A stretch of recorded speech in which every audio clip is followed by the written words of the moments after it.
We've talked about this a little bit Yeah. before, and it's such a gift to me that you're part of our travel study program because in your society, there really is a living practice of libations. Yes, there is.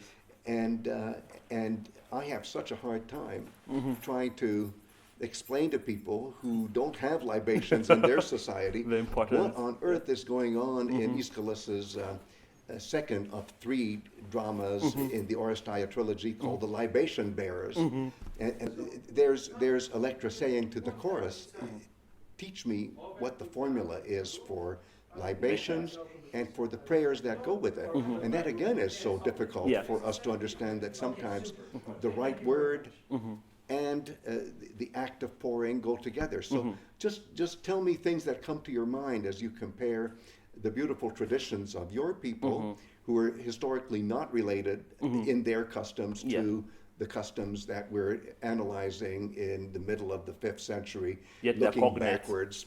So just start anywhere, Brian.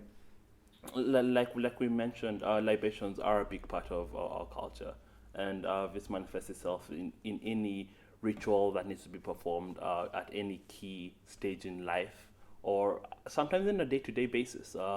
It's this theory that we are all very connected to our ancestors and to the gods, and care needs to be made to appreciate that fact on a day-to-day basis. Because if it was not for their goodwill, we would not be where we are. So libations are a very big ritual that's performed at the beginning of harvest, the beginning of the planting season, during when circumcision and different rites of Coming of age. coming of age, Yes. weddings, of course, funerals. Yes. And the whole theory is, since it's liquid, it drips into the earth, and we are of the earth. And since we bury people, it goes through and connects with our ancestors. It connects with the Beautiful. gods. Beautiful. And different liquids are used to signify different rituals and different connections. Can you give examples? The blood of a bull, a raging bull, is usually used when a boy is about to get circumcised. Yes. And what they'll do, they'll have two bulls, one that they'll completely slaughter and pour a libation of that. Yes. But they'll also have one that they just draw the blood from. Yes. And with ones that they just draw the blood from, the first thing that's done is a libation is given. Yes. And the second thing that's done is the boys are made to drink this. And Yes. it represents getting the strength Yes. from the raging Yes. bull. Yes. And Yes. you're both paying tribute to the gods and the ancestors and telling them to bless the act that's about to go on. Beautiful. Whilst and also giving the boys strength to Yes. go through, Yes. through Yes. the act.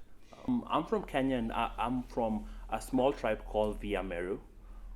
It cultivates Yes. crop Yes. predominantly. It also keeps some cattle and livestock. About worshiping ancestors.